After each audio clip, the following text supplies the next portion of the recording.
Les faits reprochés à la France par le Burkina Faso, selon vous, sont-ils si graves pour annoncer, décider de la rupture des relations diplomatiques? Non, ce n'est pas le Burkina Faso seul qui reproche des faits graves à la France.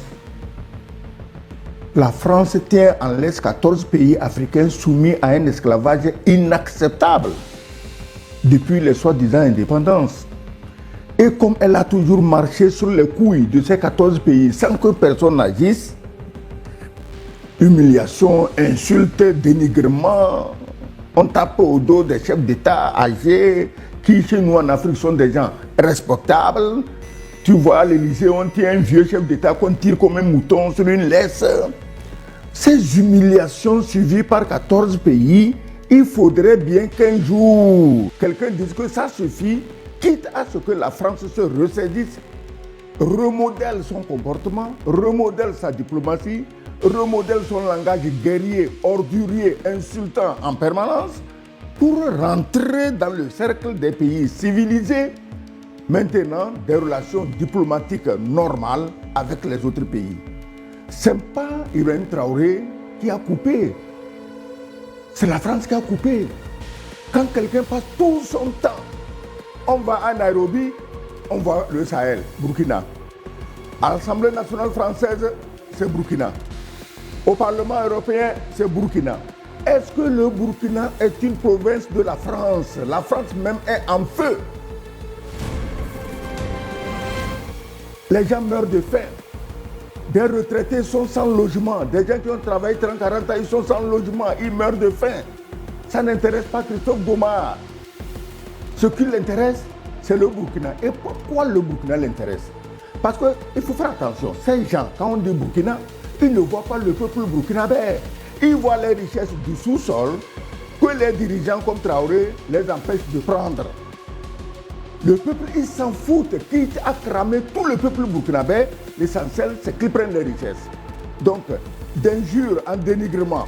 Comment un général comme Gomard peut mentir, réciter un chapelet de mensonges accusateurs contre un pays aussi digne, un des seuls pays africains qui lève la tête aujourd'hui avec respect? Un général, tu dis que tu es général. Mais un général, je me dis que c'est quelqu'un qui est bien formé sur tous les plans psychologiques, moral, philosophiques et tout. Qui l'a payé pour mentir comme ça? Quand il rentre chez lui, il se regarde dans le miroir, il est content. Quand il voit sa femme, ses enfants, il est content parce qu'il est en train de comploter pour anéantir des peuples entiers en Afrique pour la seule raison que ces peuples sont noirs. Ce Gomard, il est content? Alors, Gomard continue au Parlement européen, ce qu'il a raté pendant les opérations Barkhane. Il était là, hein. C'était lui le chaud. Comme son ambition, c'était d'installer les terroristes à Bamako, à Niamey et à Ouagadougou, il n'a pas réussi. Il se dit ce que je n'ai pas réussi par les armes, je vais le réussir par la calomnie, hein, à force de tordre le cou au mensonge, à force de dénigrer les Noirs. Mais il faudrait quand même que pour une fois en France, qu'il y ait des dirigeants qui parlent des Africains comme ils parlent des hommes. Ils ne peuvent pas parler de la même façon des Vietnamiens, des Chinois, même des Marocains. Ils ne peuvent pas. C'est les Noirs qui leur servent de choses chiffon pour se nettoyer la conscience. Moi, je crois que c'est la France qui a poussé le Burkina au-delà des normes diplomatiques. Parce que tu ne peux pas avoir des relations diplomatiques avec quelqu'un et tu envoies des assassins, des sicaires à tous les niveaux pour détruire ce pays. Le Burkina n'a jamais insulté la France. Traoré n'a jamais envoyé un général, un caporal ou un sergent pour parler mal de la France. Et pourtant, il y a beaucoup à dire sur la France. Il y a beaucoup à dire, mais aucun Africain ne le dit. Est-ce que l'Afrique appartient à Macron en particulier? Est-ce que, bon, on a appris que le pôle 2 était propriétaire privé du Congo. J'ai l'impression que depuis l'arrivée de Macron, l'Afrique de l'Ouest, même centrale, les 14 pays, sont devenus la propriété privée de Macron et il recrute des généraux assassins pour faire son travail, pour éliminer les Noirs, pour lui permettre d'exploiter les richesses de sa propriété privée. Mais Excellence, profitant de votre expérience d'ambassadeur, vous avez fait les milieux diplomatiques. Quand on parle de rupture diplomatique avec un pays, qu'est-ce que cela implique concrètement? Qu'est-ce que ça veut dire? Non. D'abord, l'ambassade, c'est quoi? L'ambassade est le pont entre deux pays qui communiquent. qui échangent. C'est-à-dire que c'est un signe d'amitié entre deux pays que de changer des ambassadeurs. Il y a des niveaux de choses, de représentation. Quelquefois, il y a des ambassades qui sont juste au niveau de chargé d'affaires. Mais quand la relation est approfondie, réelle et d'intérêt mutuel entre les deux pays, on nomme un ambassadeur. Donc, il faut que quand l'ambassadeur arrive dans la présentation des lettres de créance, la première chose qu'un ambassadeur sort, c'est qu'il est là pour renforcer les relations entre son pays et le pays où il a été accrédité, entre son président et le président du pays où il est accrédité. C'est ça le but de l'ambassade. Sinon, ça ne sert à rien. Mais dans la rupture, maintenant, pardon? Oui, maintenant la rupture, qu'est-ce que ça implique? Mais quand tout cela est détruit, quand l'ambassadeur n'est pas là pour renforcer les relations entre les pays, quand il n'est pas là pour renforcer les relations entre son président et le président du pays hôte, ça sert à quoi de le garder? Il n'a qu'à retourner chez lui, il doit avoir beaucoup d'autres occupations. Parce qu'on ne peut pas être dans un pays, tu ne peux pas en tant qu'ambassadeur être dans un pays juste pour travailler à le détruire dans l'intérêt de ton pays d'origine. Ce n'est plus de l'ambassade. Le Burkina ferme son ambassade en France et réciproquement la France aussi ferme son ambassade au Oui, Burkina Faso. réciproquement normalement, mais on n'est pas obligé. Tu te rappelles, il y a des choses, les gens ont la mémoire courte. Les Français avaient chassé l'ambassadeur du Mali. On lui a donné à peine 24 heures. Pourquoi? Le péché, on l'a invité au Sénat, où il a dit tout le bien du monde de la coopération française dans la lutte contre les djihadistes, avec une petite pointe d'humour, bon, quand même, dites à nos braves soldats de fréquenter moins les bordels de Bamako. Le lendemain, on l'a chassé. On l'a chassé. Comme un malfrat. Est-ce qu'il y a du respect? Est-ce que c'est des relations de pays à pays?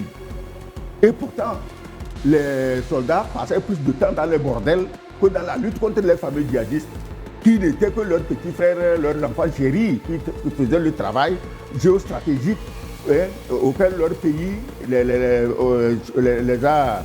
destinait. Alors, quand on a chassé l'ambassadeur du Mali, personne n'a fait du bruit, l'ambassadeur. Ils se respectent, les Africains, ils se respectent. Ils ne se prennent pas pour des êtres supérieurs. Ah, on ne doit pas me toucher. Non, il est parti. Mais c'est après, plus d'un an après, quand l'ambassadeur français à Bamako se prenait pour Jules César et que les Maliens ont dit ça suffit, alors les gens se poumonaient à l'Assemblée nationale française. Non, si c'est comme ça, il faut chasser leur ambassadeur. Et on leur dit, mais malheureusement, l'ambassadeur était chassé depuis plus d'un an.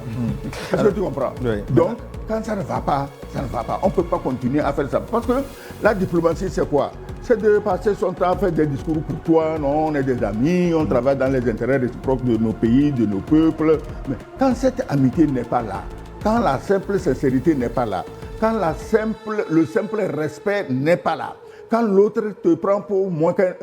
C'est-à-dire que considère que tu n'es pas un humain, que tes richesses, les richesses de ton pays, tu ne mérites pas de les avoir. Et que parce que lui, il est en crise économique profonde chez lui, il peut envoyer ses militaires te tuer pour prendre tes biens. Même au Moyen-Âge, je crois que les premiers explorateurs qui venaient sur nos côtes, ils n'avaient pas l'intention d'anéantir les populations pour prendre leurs richesses. Ben, Luc, analysons les réactions de la France.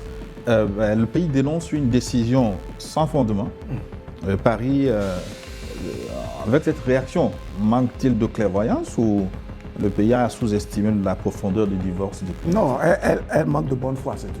Elle manque tout simplement de bonne foi, de sincérité, de vérité. Parce que les faits sont là, nous les avons toujours dénoncés. À chaque fois, je pense que l'ambassadeur a fait un déballage complet.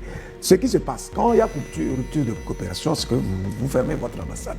Et c'est ce que le Burkina a demandé. Je pense qu'ils ont 6 ou 7 jours pour fermer l'ambassade de France au Burkina Faso.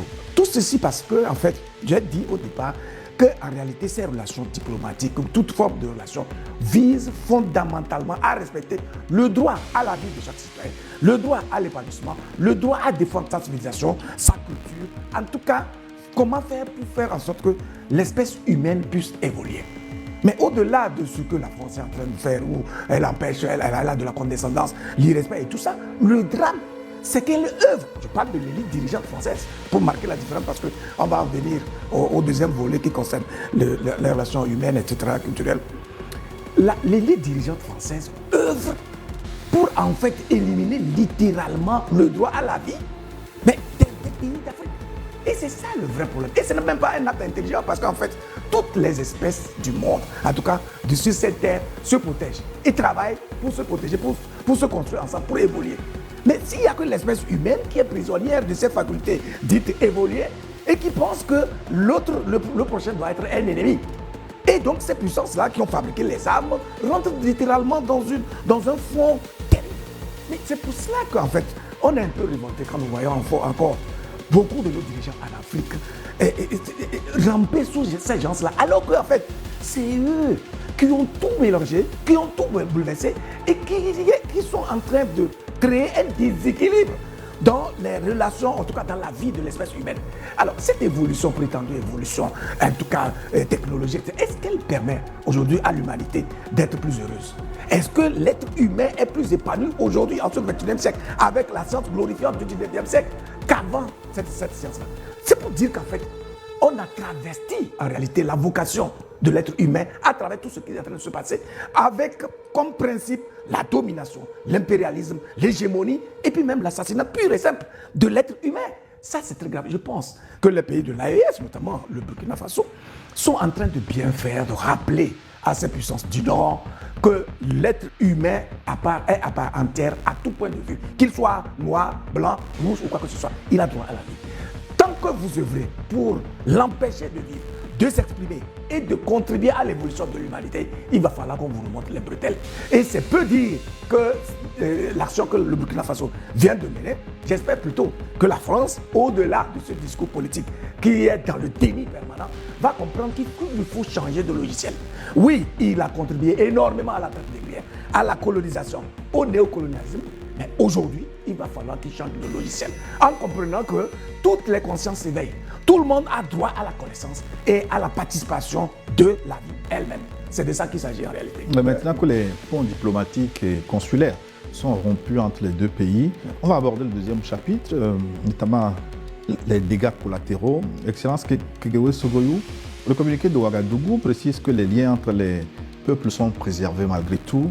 En pratique, comment maintenir les liens humains et culturels quand les ambassades ferment et que la France annonce des mesures de réciprocité? Tu sais, il y a beaucoup de pays qui n'ont pas d'ambassade partout, mais leurs ressortissants vivent là-bas et tout le monde vit bien. L'ambassade n'est pas obligatoire. Une ambassade n'est pas obligatoire. Il y a des gens qui vivent, par exemple, il y a des Togolais qui vivent dans des pays où le Togo n'a pas d'ambassade, mais ils ne se plaignent pas. Mais les relations diplomatiques, dans ce cas, sont couvertes par d'autres ambassades. Alors, d'autres couvriront. Mais parce que, laissez tomber diplomatique. Est-ce que, posez-vous des questions. Quand c'est pas le général anglais, missionné par la France, quand c'est pas le général Lecointre, quand c'est pas le général, le dernier, Christophe Gouma. Christophe Gouma, tu ne te demandes pas pourquoi c'est les généraux qui parlent. Donc la France a recruté une bande d'assassins généraux pour terroriser l'Afrique. Où sont les diplomates? Si ce que le Gomar va vomir devant le Parlement européen, en temps normal, si la France a des griefs, elle les transmet par le canal diplomatique. Son ambassadeur à Ouagadougou est en droit d'apporter un message du président français au président burkinabé et lui dire: nous faisons des soucis pour telle situation dans votre pays.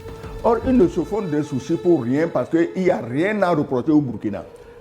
Il y a rien la seule chose à reprocher au Burkina, parce que le Burkina garde son nord et on construit des routes, des autoroutes, des hôpitaux, des écoles, des universités. Or, ils se disent que cet argent serait aujourd'hui au trésor français et les Français seraient moins en train de mourir de faim. Alors, dis-moi, où est la diplomatie quand c'est des généraux qui parlent? On fait diplomatie avec des généraux? Si eux, leurs généraux sont chargés de parler, pourquoi ils ne comprennent pas que dans ces pays du Sahel, des officiers prennent leurs responsabilités et parlent? Parce que quand un général va à Bamako, devant un général, à Niamey, devant un général, à Ouaga, devant un capitaine, quand il parle, il y a une réponse pour lui. Même si c'est devant un pauvre civil qui, dès qu'il voit les galons, commence à trembler. C'est ce que la France aime. Quand on voit un représentant français, on doit trembler. Le chef est venu. Il y a bon banania est là. Ah chef, comment ça va? Tu veux quoi? Non. Il faut qu'on en finisse. Tant qu'ils ont des généraux pour terroriser les Africains, il est de bon ton que les Africains aussi aient des généraux pour répondre à leurs provocations. C'est tout. En définitive, la rupture des relations diplomatiques entre le Burkina Faso et la France ne doit pas être analysée comme un simple coup politique ou une annonce symbolique. C'est une décision qui s'inscrit dans une transformation profonde de la politique étrangère burkinabé depuis plusieurs années. Après le départ des forces françaises, la remise en cause des accords de coopération et le rapprochement avec les pays de l'AES, cette annonce apparaît comme une nouvelle étape dans la volonté affichée des autorités de redéfinir totalement les relations du Burkina Faso avec ses partenaires internationaux. Mais au-delà des discours et des déclarations, la véritable question est celle des conséquences. Comment cette décision influencera-t-elle la coopération économique, les échanges commerciaux, les étudiants burkinabés vivant en France, les entreprises présentes sur le territoire ou encore la coopération internationale dans différents secteurs? Les prochains mois permettront de mesurer si cette rupture restera essentiellement diplomatique ou si elle entraînera des répercussions beaucoup plus larges. Cette décision intervient également dans un contexte où plusieurs pays africains cherchent à diversifier leurs partenariats et à réduire leur dépendance vis-à-vis de leurs anciennes puissances coloniales. Pour certains, il s'agit d'un acte fort de souveraineté. Pour d'autres, le défi sera désormais de transformer cette souveraineté politique en résultats concrets pour les populations. Sécurité, développement économique, emploi, santé, éducation et stabilité. Une chose est certaine, cette rupture marque un moment historique dans les relations entre Ouagadougou et Paris. Elle restera probablement comme l'un des événements diplomatiques les plus marquants de ces dernières années en Afrique de l'Ouest. Mais comme souvent en politique internationale, ce sont les actes qui suivront qui permettront de juger la portée réelle de cette décision. Merci d'avoir suivi cette analyse jusqu'au bout. Si vous aimez ce type de contenu qui prend le temps d'expliquer les enjeux derrière l'actualité, pensez à vous abonner à la chaîne et à activer les notifications pour ne manquer aucune de nos prochaines analyses. Et surtout, dites-nous en commentaire votre point de vue. Cette rupture est-elle, selon vous, une étape nécessaire vers une plus grande souveraineté du Burkina Faso, ou pensez-vous qu'elle comporte davantage de risques d'opportunités? Le débat est ouvert et nous lirons vos réactions avec attention. À très bientôt pour une nouvelle analyse.